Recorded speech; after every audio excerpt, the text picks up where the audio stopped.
When you hear the word yoga, what comes to mind? Probably physical poses, right? Breathing exercises. But what if I told you there's a whole other path? One that's not about the body at all, but about the heart. Today, we're going to dive into something called Bhakti Yoga. It's this incredible spiritual journey that's powered, believe it or not, entirely by love. And our guide on this journey, well, it's none other than the incredible Swami Vivekananda. This was the man who, back in the late 1800s, really introduced these profound Hindu philosophies to the West. His writing on Bhakti Yoga is it's a masterclass in what he called the yoga of devotion. So this whole idea brings up a pretty mind-blowing question, right? Think about it. What if the most powerful emotion we humans experience, love, wasn't just, for other people? What if it was actually a spiritual path, a direct line to something much bigger? What if it was the key to freedom itself? Okay, so what does a path of love even mean in practice? Let's break it down. First step, section 1, a path of love. So, at its core, the definition of bhakti is actually stunningly simple. The ancient sage Narada put it plainly. It's intense love to God. But Vivekananda really digs into this. He says, look, this isn't just some casual belief. It's a real, genuine search for the divine. And that search, it starts with love, it continues with love, and guess what? It ends in love. Now, to kind of put this in perspective, let's look at a few other paths. You've got Jnana Yoga, which is all about knowledge and intellect. Then there's Raja Yoga, which is about intense mind control, deep meditation.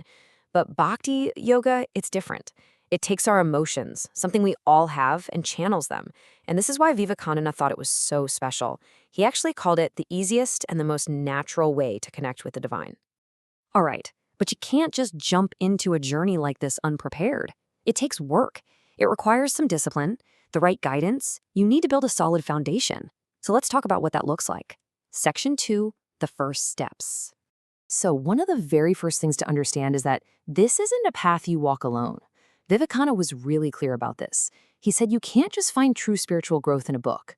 His words were, the soul can only receive impulses from another soul. Wow. That really points to how crucial the relationship is between the student, the aspirant, and a real qualified teacher or guru. And for that connection to really work, there are some pretty high standards on both sides. The student, they need purity in thought and action, a real hunger for knowledge, and just incredible perseverance. I mean, Vivekananda talks about being willing to struggle for hundreds of lifetimes if that's what it takes. And the teacher, they have to be the real deal. They need to live the spirit of the scriptures, not just know the words. They have to be pure, and crucially, their only motive for teaching has to be selfless love. So for the student, the prep work is all about creating the right inner space. It all starts with being super mindful of what you're taking in, not just food, but your thoughts too. Then it's about learning to rein in the passions, to control the senses. You've got to commit to the practice, constantly bringing your mind back to the goal. And then there's purity, both inside and out. And a huge part of this, a really crucial part, is ahimsa, the principle of not causing harm to anyone, in thought, word, or deed.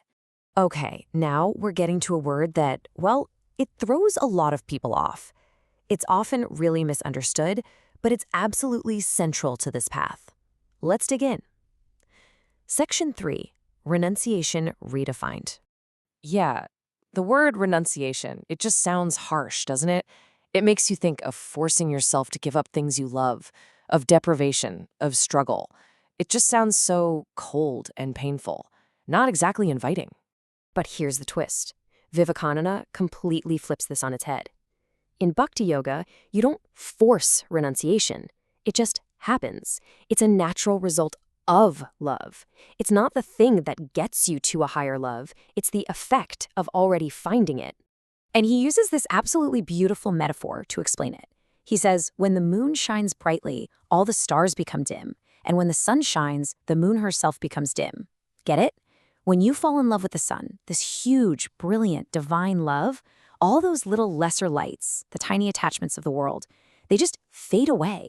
You don't have to fight to get rid of them. They just lose their power in the face of something so much brighter. So, where's all this leading? What's the destination?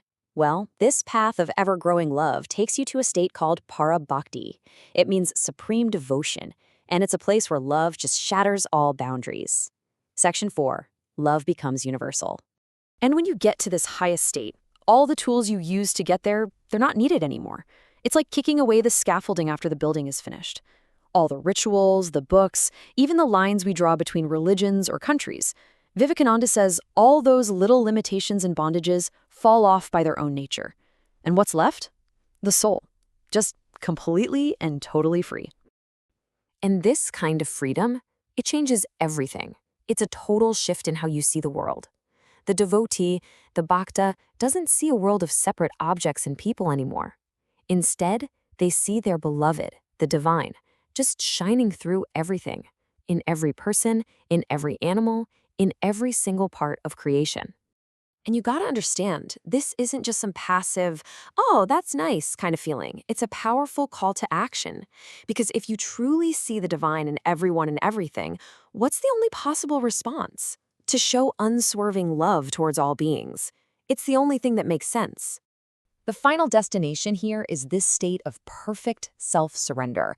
Think about this. The bhakta gets to a place where they welcome everything that happens. Good stuff, bad stuff, pain, pleasure, even death, because it's all seen as a gift from their beloved.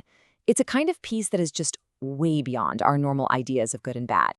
So, all of this brings us to one final, incredibly profound idea. It kind of sums up the absolute purest form of this love, and it's simple, but man, is it a challenge. This is the very peak of the mountain. Vivekananda gives us this simple but really powerful image to help us grasp the highest ideal of bhakti. He calls it the triangle of love. And the idea behind it is breathtakingly simple, but so hard to live. It's this: true love, pure love, only knows how to give. That's it. It's a force that only flows one way, outward. It is totally, completely unselfish. It never, ever asks for anything back, not even to be loved in return. And that leaves us with this huge, challenging question to sit with. Is it even possible? Can we actually cultivate a love that's so pure it wants absolutely nothing in return? A love where you just give everything you have to the people around you, to the divine, and you don't ask for a single thing back, not even the comfort of feeling loved yourself. Because that, according to Vivekananda, is the ultimate goal, the final destination on the path of Bhakti Yoga.